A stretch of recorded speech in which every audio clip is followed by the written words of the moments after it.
श्रीगुरुभ्यो नमः। हरि ओम्। वक्रतुण्ड महाकाय सूर्यकोटिसमप्रभा निर्विघ्नं सर्वे देव सर्वकार्ये सर्वदा। गुरुर्ब्रह्मा गुरुर्विष्णु गुरुर्देवो महेश्वरः गुरुः साक्षात् परं ब्रह्म तस्मै श्रीगुरवे नमः। गुरवे सर्वलोकानां विशेषगुरोगिणां निधे सर्वविद्यानां श्रीदक्षिणामूर्ते नमः। वेदव्यासं स्वात्मरूपं सत्यसन्तं परायणं शान्तं जितेन्द्रियक्रोधं सशिष्यं प्रणमाम्यहम्। नारायणं नमस्कृत्य नरं चैव नरोत्तमं देवीं सरस्वतीं व्यासं ततो जयमुदीरयेत्। मूकं करोति वाचालं भङ्गं लङ्घयते गिरिं यत्कृपातमं वन्दे परमानन्दमाधवं। नारायणपरो व्यक्तादण्डमव्यक्तसम्भवमण्डस्यान्तस्तु मे लोकः सप्तद्वीपाचमेदिने। पार्थाय प्रतिबोधितां भगवता नारायणे स्वयं व्यासेन कृतं पुराणपरिणां मध्ये महाभारतम् अद्वैतामृतवर्षिणीं भगवतीमष्टादशाध्यायं वा त्वामरसन्ददं भगवद्गीते भवेद्वेषिणीम् श्रुतिस्मृतिपुराणानाम् आलयं गरुडालयं नमामि भगवत्पादं शङ्करं लोकशङ्करम् अवतीर्णश्च कालट्यां केदारेन्दरतश्च पीठप्रतिष्ठाता चेताश्चङ्करो गुरुः. So in this Karma-Sanyasa yoga, we were looking at the introduction to this yoga adhyaya.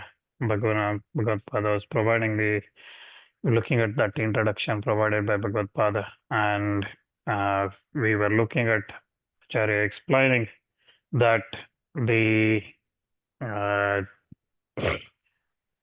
Karma Yoga, Karma-Sanyasa is not for the jnanis, enlightened persons, and that's what we were looking at. And we looked at the examples why it is said like that, and there was an objection we came across which said that if it is not always that the real nature of the Atma in the various places are certain about defining about the real nature of the Atma, Karma Yoga also has been mentioned in the Bhagavad Gita. Like, for example, Tasmad Vidyasva Bharata. Therefore, O Arjuna, join this battle. That means do your karma. And then Sodharma Pichaveksha Navikampitumarbasi. Even considering your own duty, you should not hesitate. And then Karmanyevadhikaraste Mapalesh Kadachana. Even your right is for action alone, and things like that, where when we are looking at the real nature of the Atma itself, Bhagavan has said that one should perform the karma. Having said that, how can Karma Yoga be impossible for the one who is enlightened? So that's the question, that's the challenge or objection that's coming along. And Acharya explains this in 8 different reasonings. He gives 8, Bhagavad Gita gives 8 reasonings for this. It says that Samyak Jnana Mithya Jnana Tatkari Virodha. So he says that because there is contradiction between the right knowledge and false or illusory knowledge and its effects.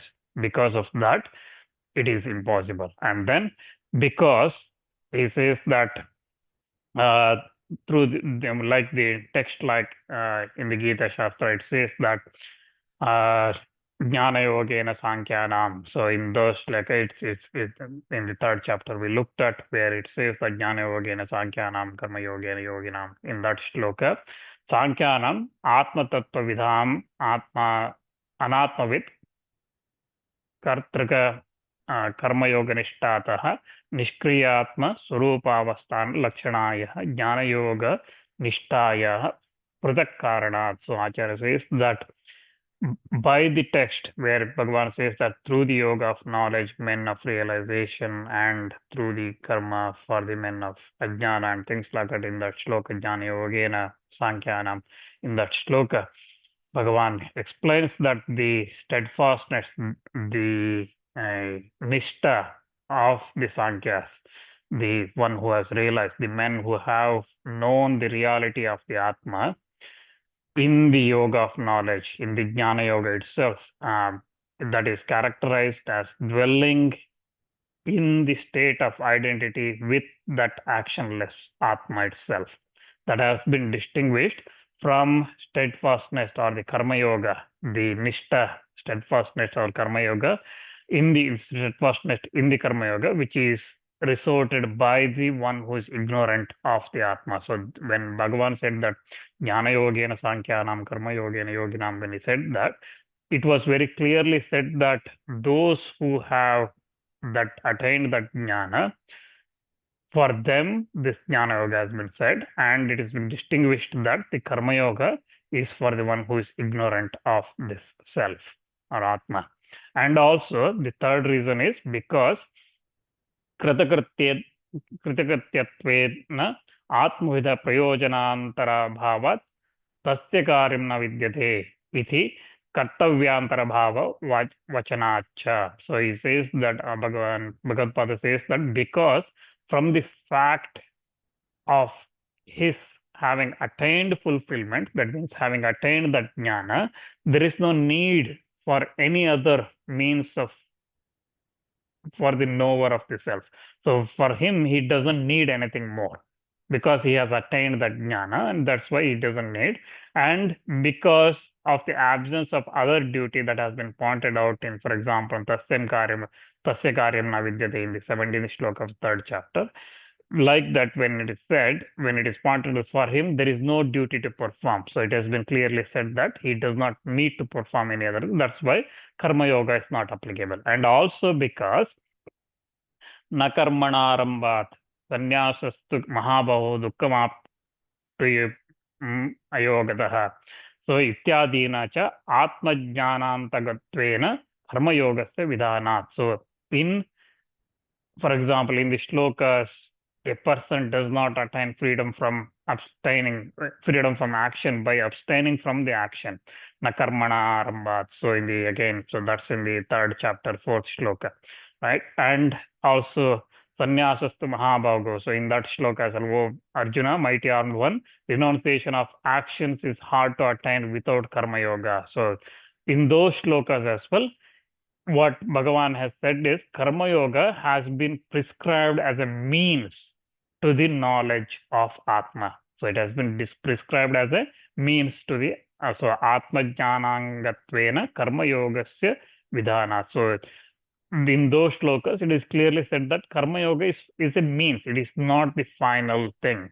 So it is a means to the Jnana, attaining that Jnana. And then the 5th reason Bhagavad Pada gives is that why Karma Yoga is not applicable to the Jnani or the one who has realized. His 5th reason, he says that because Yoga Rudasya Tasmaiva Shamakaranamachyate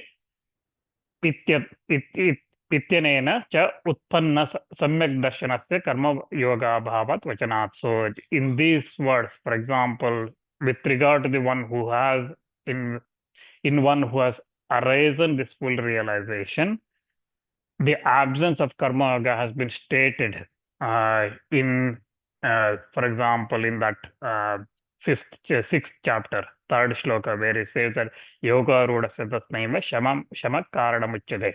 So for that person, when he has ascended to that yoga, that dhyana yoga, inaction alone is said to be the means. So that's what said there.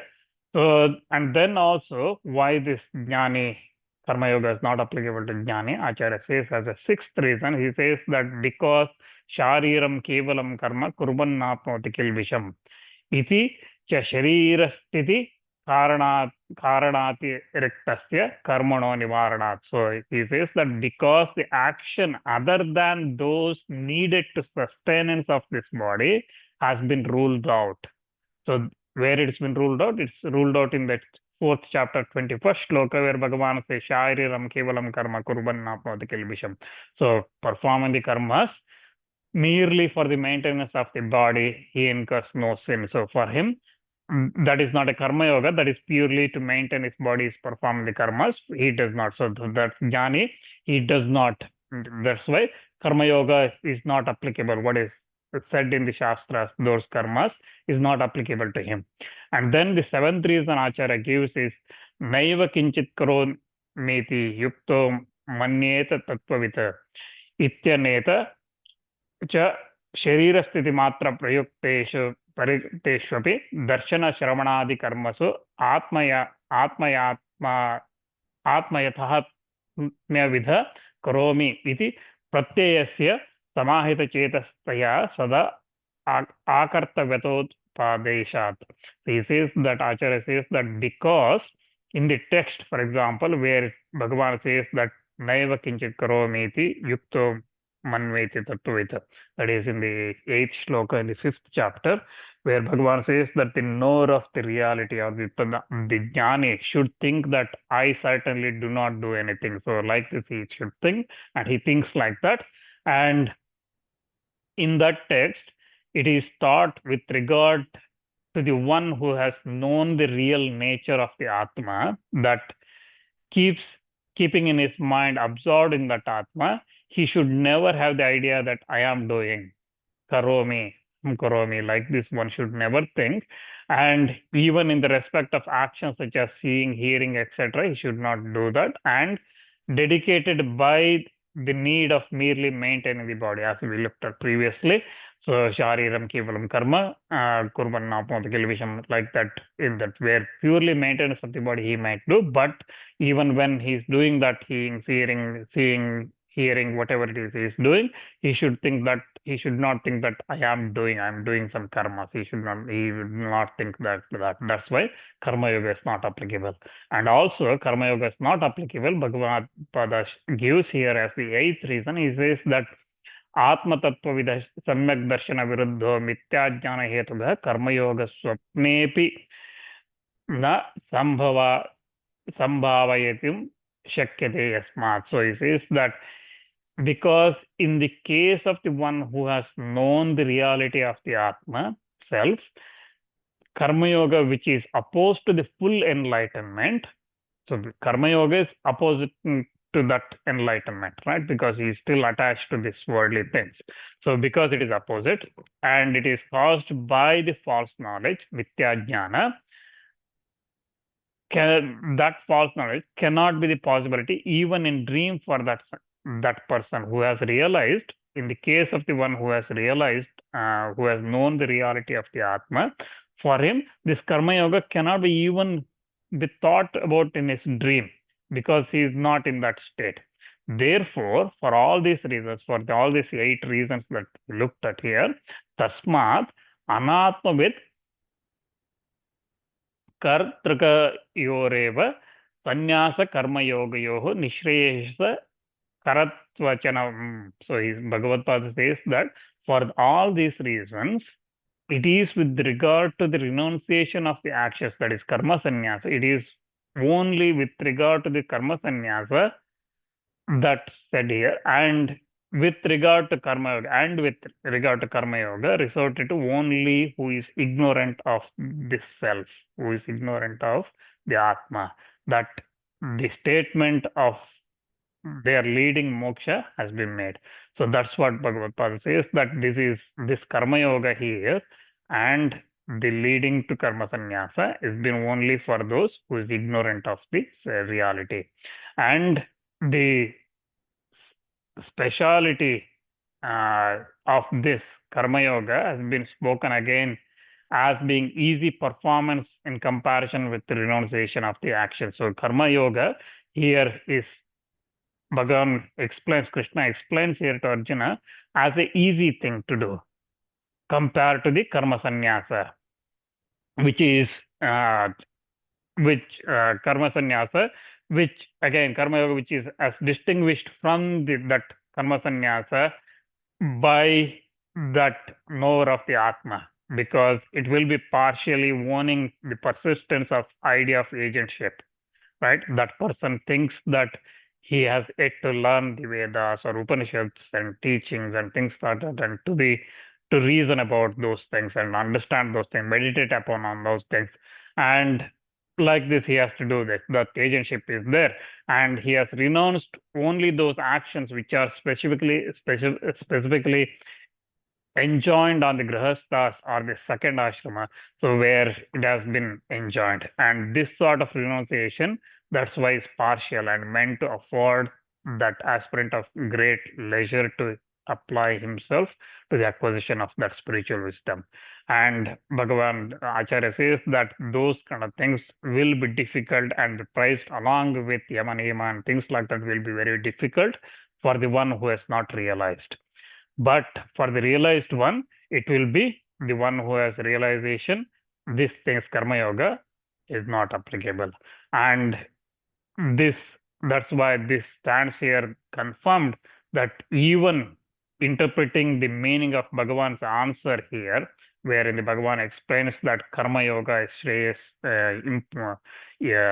superior than the Karma-Sanyasa, where Bhagavan explains, the questioner Arjuna's questions still become relevant. Again, we started all this discussion because first shloka of this adhyaya starts by Arjuna asking which one is better, right? Karma Yoga or Karma Sannyasa.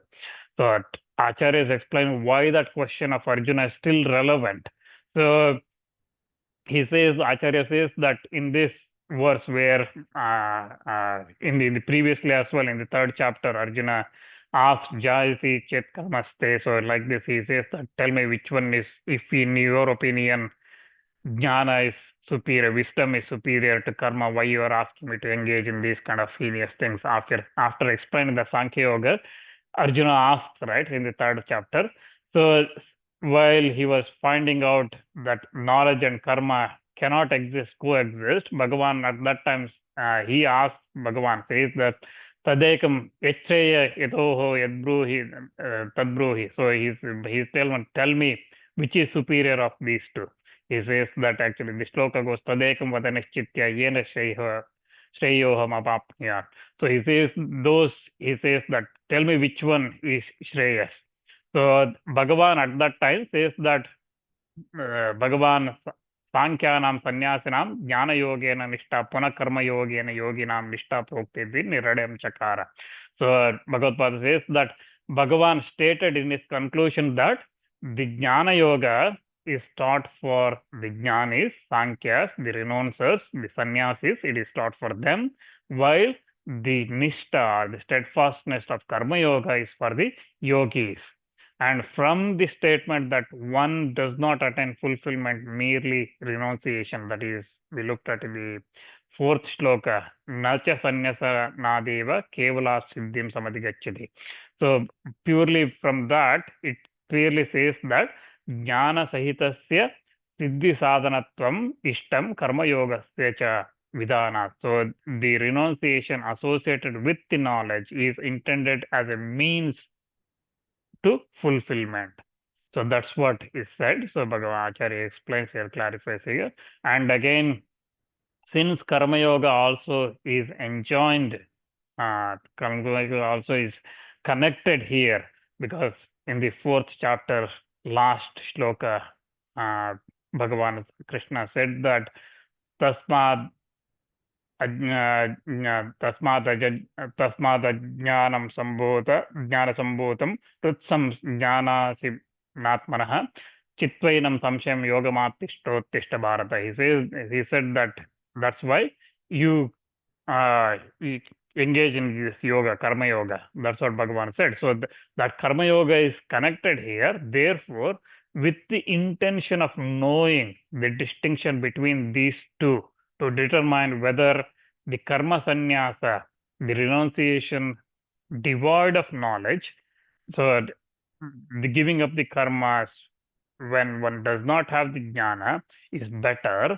or Karma Yoga is better. So two options here. It is not pure Karma-Sanyasa. It is giving up the karmas even when one is devoid of that jnana. One has not realized. At that time itself, one gives up the knowledge, or perform the Karma Yoga. Which one is better? That is Arjuna's question. It is not the question of whether Karma Yoga is better or Karma Sanyasa is better, because Karma Sanyasa is better because that's the Jnani's path. But can I give up just like the Sannyasis, can I give up those karmas as well? Is that Karma Sanyasa is knowledge is the better option? Can I do that? Is that better, or Karma Yoga is better? That's the Arjuna's question. And that's what Bhagavad Pada explains. And that Arjuna's question is the one that we see in the first shloka. And to add to this again, in Gūdārtha Deepika as well, Srimad Saraswati goes along the similar lines, and he also concludes saying that Tasmadajnasya Viraktata Dashayam Karmanushthanameva Tasyeva दशायां संन्याः श्रवणाद्य वसरदानेन ज्ञानार्थ इति भेदेनाज्ञा मदिकृतैव कर्मतत्यागौ वाक्यार्थं पंचमषष्ठाव अध्याय आरभ्येत. So he says that performance of the rights and duties, that is karma yoga, must be there for the unenlightened person, as long as he does not have the dispassion, right? And for the same person himself, when he has attained that state of dispassion, there follows the sannyasa for the purpose of enlightenment. So again, the sannyasa comes when one attains the dispassion. So by way of providing an opportunity for Shravana, Manana and things like that, for that the sannyasa comes, and when one has full dispassion, attained that state of full dispassion for everything, that's when one, for attaining that enlightenment, one should take sannyasa. So that's what Sri Madhusudan Saraswati concludes, and he says that this 5th and 6th chapter begins with the view of explaining karma and its renunciation are meant as applicable to the unenlightened person, the ajnani, the one for him only it is applicable according to his different states. So this 5th chapter and 6th chapter, Karma-Sanyasa, is applicable depending on whether one has dispassion or not.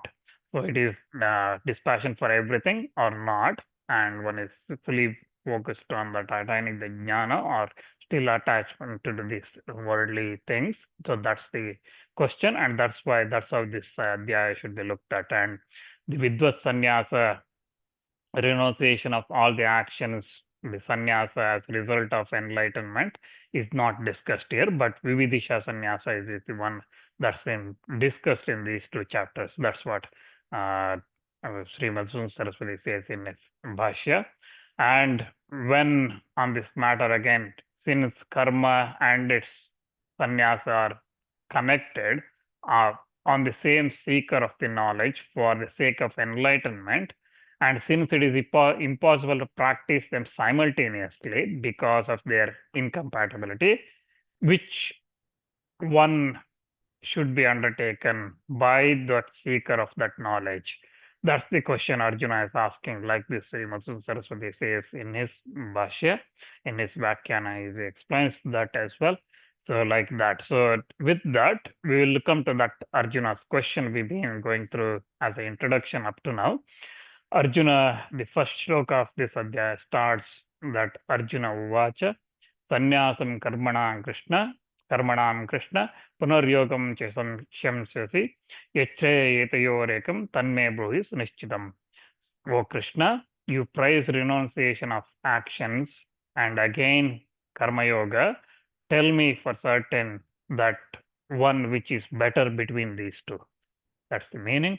Arjuna uvacha means Arjuna said, sannyasam is renunciation, karmanam means of the actions, Krishna is addressing Bhagavan Krishna, puna means again, yogam means karma yoga, cha also, shamsasi means you praise, yat means which, shreya most beneficial, yetayoho of these two, ekam one, tat means that, me means to me, bruhi please tell, sunishchitam means conclusively. So that's Arjuna's question. So Acharya explains that, O Krishna, you praise or you speak of renunciation, sannyasa, of the karmanas, of the actions, of the performance of various kinds of rites mentioned in the Shastras. You praise them. Oh Krishna, you praise those things, sannyasas. So you praise them, the Shastras, whatever that one is enjoined in the Shastras, those karmas, sannyasa of them you praise. And again, you also praise the yoga. That is the Karma Yoga, the obligatory performance of those rites.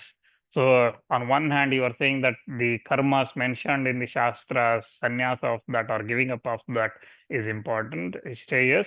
And on the other hand, you say that the performance of those karmas, obligatory performance of those rites is important. So, therefore, I have a doubt as to which is better. Is the performance of the karma better or their renunciation or their rejection? And that which is better should be undertaken, because if you have choices, you should always do what is better, right? So which one should be taken better? So that's what Acharya starts here by explaining. And again, so here in the Gūtā Deepika, Sri Balsuna Saraswati explains that Krishna, the word which is used as a means to address Bhagavan here, that word Krishna means Sadananda Rupa Bhakta Dukkha Karshanayati Va. So he says that Balsuna Saraswati explains that Krishna means the one who is always ever blissful. Sadananda Rupa. Krishna means he is Sadananda Rupa. He is always ever blissful. Or he is Bhakta Dukkha Karshana. So he is the one who removes the sorrows of his bhaktas, his devotees. So the one who removes those sorrows of the devotees, or the one who is always ever blissful. That's how Arjuna is addressing Krishna here. And he says that through the Vedas, there are in two sentences, Etameva pravrajino lokamechanta pravrajanin Nitametam. So the desiring this world, desiring this world alone, the sannyasi renounces their homes. Like this, the Brihadaranyaka Upanishad says, where it says that Vedanavachena Brahmana Vidishanti Yajnena. So the Brahmanas seek to know this, that is, this Atma Tattva, through the study of Vedas, sacrifices, and so on, or through the Gita sentences also say the same thing, where it says that Ida Shrir Yata Chittatma Tekta Sarva Parigraha Shariram Kevalam Karma Kurbannapnoti Kilbisham. The one who is craving, who has in the mind, body, organs under control, totally without possession, he incurs no sin by performing the karmas for the maintenance of the body without idea of agentship. That's in the 21st sloka in the 4th chapter. And also in the 42nd sloka, where Bhagavan says that Chittainam Samshayam Yogamaptishta Teshta Bharata. Or Arjuna, Bharata, practice the yoga, rise up, cutting asunder with the sword of knowledge this doubt of yours, like this he says. So those sentences said here of sannyasa, of renunciation of the karmas, of the nitya and naimitya karmas enjoined in the Shrutis, because Shruti says that yavat jivadi. So it says that one should perform these nitya and naimitya karmas as long as one is alive. Yavat jivadi. One should perform the sacrifice of Agnihotra and Sandhya and all these karmas, whatever that's said in the Shrutis, one should perform yavat jivadi. There is no exception. Like, as long as you breathe, you have to, as long as you are alive, you have to perform. So, because for the unenlightened person, these things are said, yavat jivadi and things like that, they have said in the Shrutis, these nitya and naimitya karmas, they have been said for the unenlightened person, who is the seeker of the knowledge. And again, O Bhagavan Krishna, you praise the yoga in the form of performance of the action, which is opposed to that, because where we say that sannyasa is giving up all those things, but on the other hand, karma yoga is continuing those things, performing those actions. So you praise both of them. That's why, hence, Bruhi, tell me, Krishna, Bruhi, tell me, Sunishchitam. Okay, so for certain, tell me, as intended by you, Tadekam. So that one of these two, since the performance of these two together by the same person is impossible, tell me one of these two, because We can't perform Karma Yoga and also say that Karma Sannyasa. Or you can't say that I'm performing Karma Yoga in the morning, Karma Sannyasa in the afternoon. You can't say that. Okay, or you can't say that I'm performing while performing Karma Yoga, I'm doing Karma Sannyasa. You can't say that as well. Either you give up on the karmas, or those Shastra, Shruti said karmas you give up, or you perform them. So which one should be performed? One of these two. Tadekam. So tell me, which is Shreya, better, more commendable? Shreya again means the one that takes us to moksha, that enlightenment. So between these two, tell me, between renunciation of the karmas, that is karma sannyasa, and the performance of the karmas, by understanding which you think I shall acquire. So what is the beneficial? So what is most beneficial for me? Tell me those things. So like this, Arjuna asked, and that's the question from Arjuna, and to which again Bhagavan explains to him, saying that Karma Yoga suits the ignorant better than the sannyasa. So he explains in the Bhagavan's response, starts by explaining that Karma Yoga is better suited for the ignorant than the sannyasa. So Arjuna's question was like that, and Bhagavan asks him, Bhagavan responds him saying that Sri Bhagavan uvacha sannyasa karma yogascha nishreyasa karavubhau tayostu karma sannyasat karma yogo vishishyate. So Bhagavan says that both renunciation of the actions, karma, and karma yoga lead to moksha. Between these two, karma yoga, however, excels over karma sannyasa, renunciation of the actions. Sri Bhagavan uvacha, the Bhagavan said, sannyasa means renunciation, karma yoga is karma yoga, performing the karmas. Cha means and, nishreyasa karau means lead to supreme goal. Ubhau, both. Tayo means of the two. Tu means but. Karma sannyasa, renunciation of the karmas. Actions. Karma yoga means working again in devotion, in as per this allocated nitya naimitika karmas. Vishishyate means is superior. So here Bhagavan explains that both, for sure, renunciation of the actions and the karma yoga, that is the performance of these karmas, lead to moksha. Both of them lead to moksha. Again, they are not the moksha state, their leading means to moksha. Though both lead to moksha, kurvate janotpatti hetutvena. So the virtue of being the cause of rise of knowledge. So even though both lead by, they become the cause of that rise of that jnana, even then, between the two, which causes the moksha, karma yoga, however, excels over simply renunciation of the karmas, karma sannyasa. It excels over simply karma sannyasa. Thus, Bhagavan extols karma yoga. Karma yoga is better than the renunciation of the karmas, that is not based on the jnana. And Bhagavan does not, of course, here mean that karma yoga is superior to karma sannyasa. The true karma sannyasa, that which is accompanied with the jnana, is far higher than karma yoga. Though karma yoga is easier and therefore preferable to karma sannyasa, because which is again accompanied with jnana, right? So that's why karma sannyasa is difficult and karma yoga is easy, and that should be performed.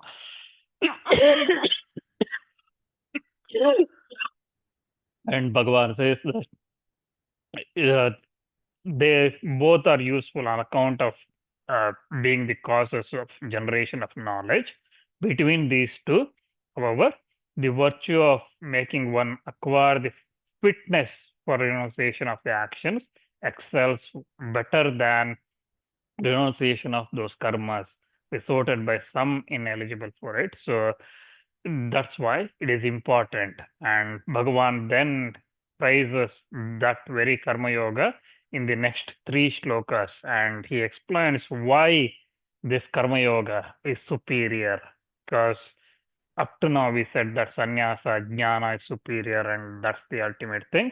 But suddenly Bhagavan says that Karma Yoga is important. This is where the different paths of Vedanta, the conflict come in, because some say karma is important, karma yoga is important, performing karma is important, and Advaita Parampara we say that jnana is the ultimate thing, and moksha, jnana, attaining that, having that jnana, paramatma jnana is the moksha.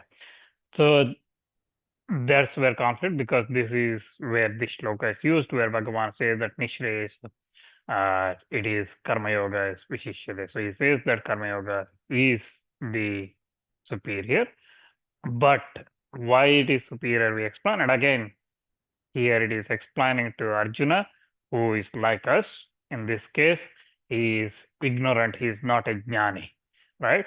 For him, Bhagavan is saying, it is important, it is Shreyas, this is Karma Yoga. And he explains in the next 3 shlokas, starting with the 3rd shloka of this adhyaya, where Bhagavan explains that Jneyya sa nitya sannyasi yona dveshti na kankshati nirdvando hi mahabhaho sukam bandhat pramachyate. So he who does not hate and does not crave should be known as the man of constant renunciation.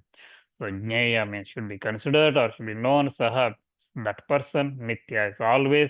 Sannyasi is practicing this renunciation, sannyasa, and yaha means who, na means never, dveshti hate, na means not, kankshati means desire, nidvanda means free from all the dualities, and he means certainly. Mahabhaho is addressing Arjuna, mighty armed one.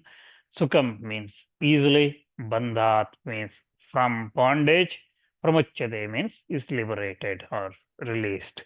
So that's the meaning, and we will look at the details or explanation for the shloka next time.